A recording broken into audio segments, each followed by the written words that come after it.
सबको प्रणाम, सबको नमस्कार, जय बम बम बोले। माननीय अध्यक्ष जी, आज ये नानाजी देशमुख लाइब्रेरी की तरफ से हम हमारे इतने ऐतिहासिक पुरुष हुए हैं, इतिहास जिनमें रचा हुआ है, वो लोगों तक पहुँचे, उसकी एक योजना बनाई ताकि लाइब्रेरी के माध्यम से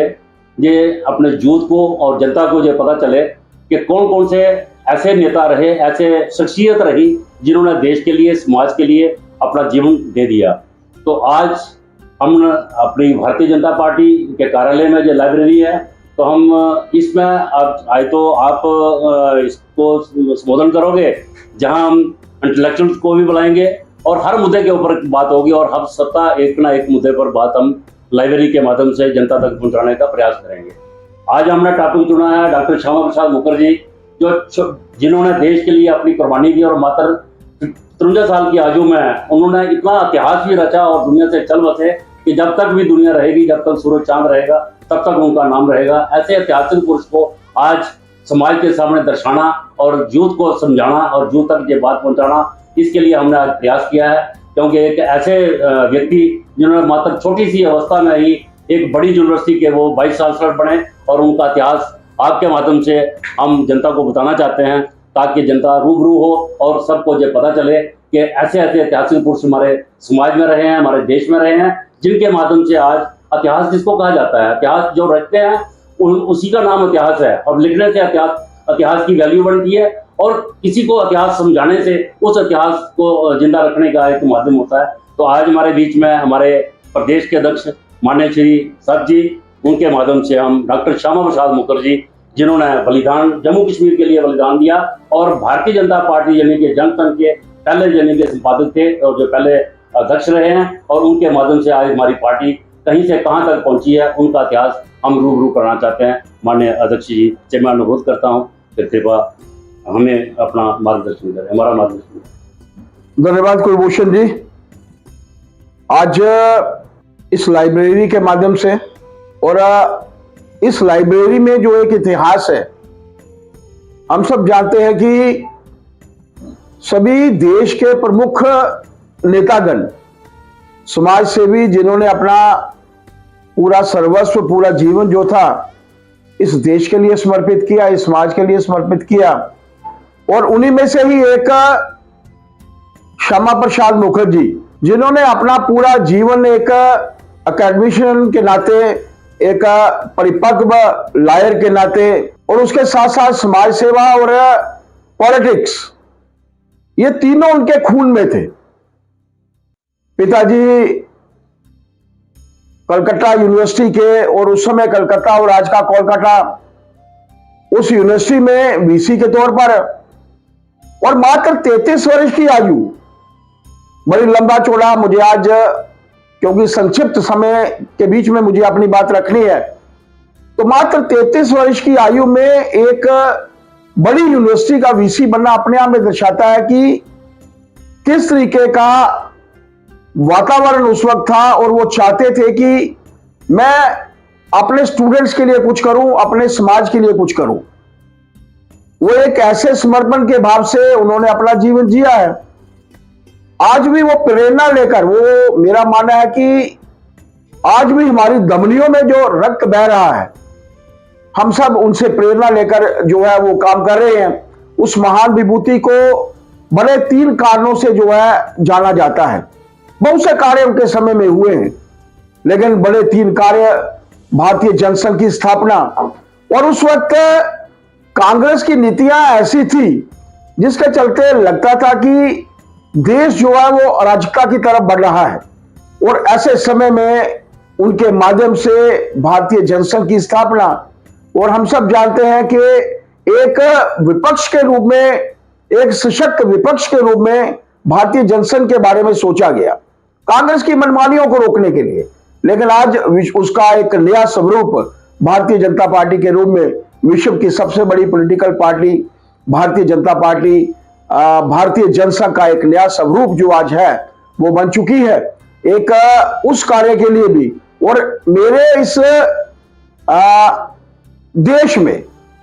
उसकी किसी एक स्टेट में, उसके किसी एक हिस्से में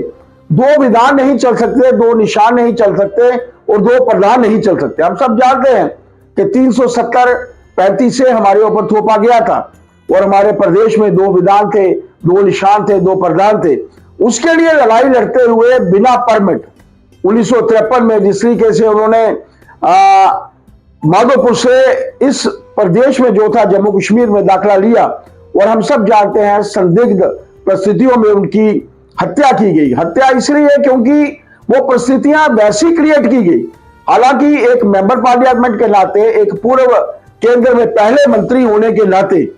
उन्होंने जो कार्य करने की कोशिश की, और उन्होंने जम्मू कश्मीर के लिए कि मेरे जम्मू कश्मीर में भी एक विधान होना चाहिए, एक निशान होना चाहिए और एक प्रधान होना चाहिए, उसके लिए उनकी शहादत हुई। हम सब जानते हैं प्रधान तो उन दिनों में खत्म हो चुका था,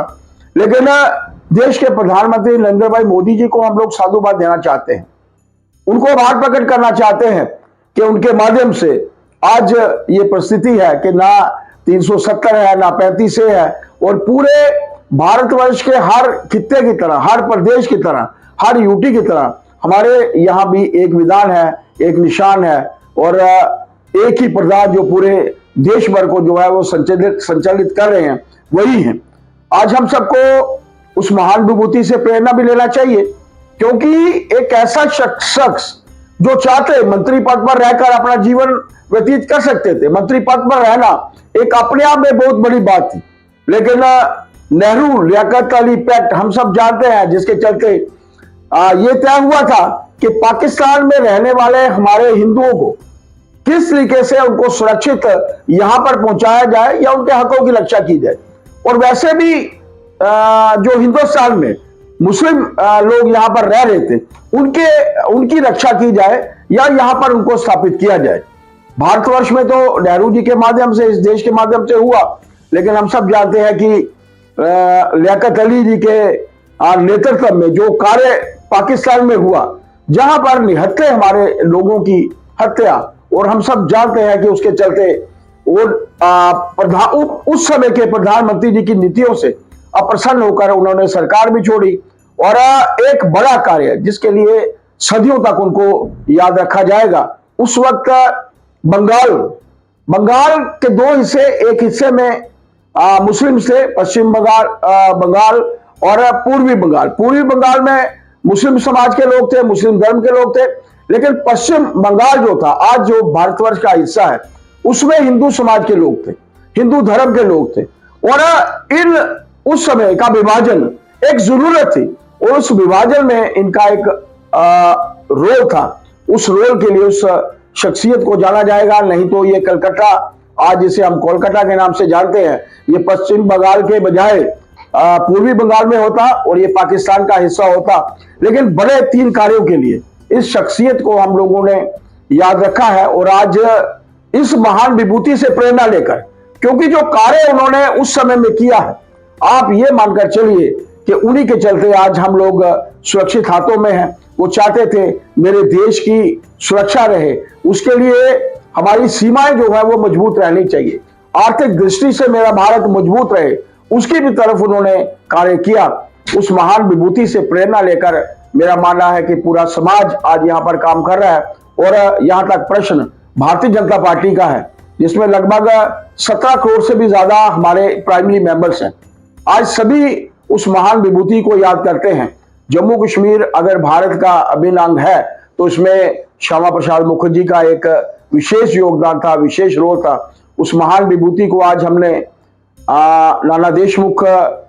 लाइब्रेरी के माध्यम से, कुलभूषण मोहत्रा जी के माध्यम से आज शुरुआत की है कि कोई ना कोई हर सप्ताह में पार्टी का कार्यकर्ता जो है उस महान विभूति की जीवनी के बारे में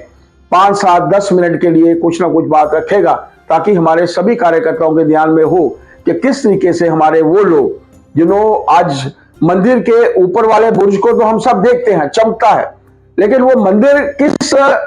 नींव के ऊपर खड़ा है, वो नींव के पत्थर के रूप में जिन नेताओं ने काम किया है, जिन कार्यकर्ताओं ने काम किया है, उन महान विभूतियों को भी हम लोग याद करें। मैं कुलभूषण जी और उनकी टीम को साधुवाद देना चाहता हूं कि मुझे आज श्यामा प्रसाद मुखर्जी उनके